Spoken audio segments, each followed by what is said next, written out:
ભરૂચ તાલુકાના વેસદડા ગામ રહેતી મહિલાને લગ્નની લાલચ આપી પોતાનો મુસ્લિમ ધર્મ છુપાવી હિન્દુ નામ ધારણ કરી શારીરિક તેમજ જાતીય શોષણ કરી ગુનો આચરનાર આરોપીને ગણતરીના કલાકોમાં ઝડપી પાડતી ભરૂચ રૂરલ પોલીસ.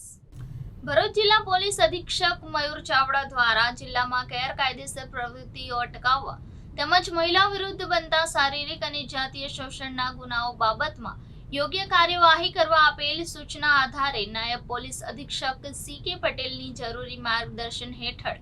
અને સૂચનાના આધારે ભરૂચ રૂરલ પોલીસ સ્ટેશન ખાતે ગુનો નોંધાયો હતો, જે બાબતે પોલીસ દ્વારા ઘનિષ્ઠ તપાસ કરતા ગુનાના કામે આરોપી આદિલ અબ્દુલ પટેલ ઉંમર વત 25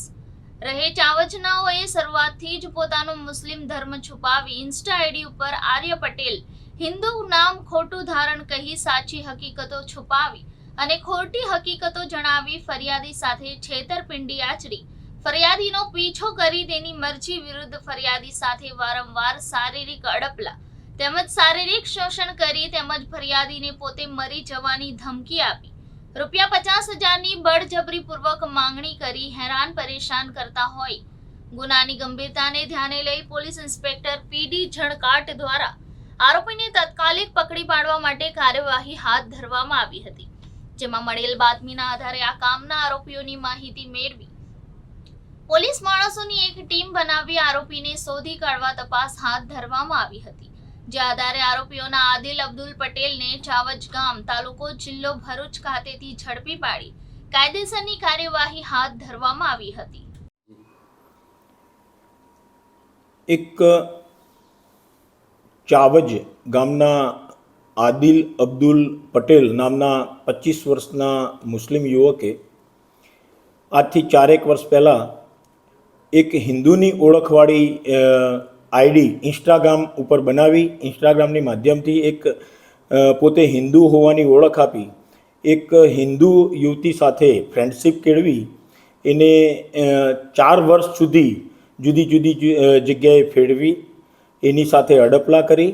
અને એની સાથે દુષ્કૃત્ય કરવા બાબતની ફરિયાદ ગઈકાલે ભરૂચ તાલુકા પોલીસ સ્ટેશન ખાતે આવતા આદિલ અબ્દુલ પટેલ વિરુદ્ધમાં અને આ બાબતની જ્યારે ભોગ બનનારને યુવતીને ખબર પડી તો એ આના ઘરે ગયેલી ફરિયાદ કરવા માટે એના મા બાપને, તો એના મા બાપે પણ આ યુવતીને ધમકીઓ આપેલી એ બાબતની ફરિયાદ ભરૂચ તાલુકા પોલીસ સ્ટેશને દાખલ થવા ફરિયાદ આવતા ફરિયાદીની ફરિયાદ લઈને આઈપીસી 376, 419, 354, 387, 504, 506 અને 114 મુજબનો ગુનો રજીસ્ટર કરીને ભરૂચ તાલુકા પોલીસે તપાસ હાથ ધરેલી. તપાસ દરમિયાન એવું જણાવી આવેલું કે 2019ની સાલમાં જ્યારે આ યુવતી છે ભોગ બનનાર યુવતી કોલેજમાં અભ્યાસ કરતી હતી એ દરમિયાન આ આરોપી જે આબિદ જેનું નામ છે અને મુસ્લિમ યુવક છે એણે ઇન્સ્ટાગ્રામ ઉપર આર્ય પટેલ નામની એક ફેક આઈડી બનાવેલી અને ઇન્સ્ટાગ્રામના માધ્યમથી આ યુવતીને ફ્રેન્ડ રિક્વેસ્ટ મોકલેલી અને પોતે હિન્દુ હોવાની ઓળખ આપેલી. એમ કરી એના સાથે પરિચય કેળવી મિત્રતા કેળવી એની સાથે રૂબરૂ સંપર્ક કરેલો અને જુદી જુદી જગ્યાએ લઈ જઈ અને ફેવરી અને શારીરિક અડપલા કરેલા, એની સાથે દુષ્કૃત્ય કરેલું. અને જ્યારે પછી છોકરીને આ બાબતની ખબર પડી કે આ પોતે મુસ્લિમ યુવક છે ત્યારે એને છોકરીને બ્લેકમેલિંગ કરવાનું ચાલુ કરેલું કે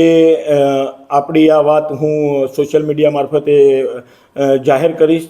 તું મને ₹50,000 આપ, નહીંતર અને જો ₹50,000 નહીં આપે તો હું પેટ્રોલ છાંટીને બળી જઈશ અને એનું આરોપ પણ તારા ઉપર મૂકીશ, એવી ધમકીઓ આપીને ₹50,000 પણ એની પાસે માગણી કરેલી. એ બાબતની તપાસ દરમિયાન હકીકત જણાઈ આવતા આરોપીની શોધખોળ કરતા આરોપી મળી આવતા આરોપીની ધરપકડ ભરૂચ તાલુકા પોલીસ સ્ટેશન ખાતે કરવામાં આવેલી છે અને આ બાબતે બીજા કોઈ સાથે પણ આને આવું કોઈ કૃત્ય કર્યું છે કે કેમ એ દિશામાં આરોપીની પૂછપરછ કરી વધુ તપાસ હાથ ધરવામાં આવેલી છે.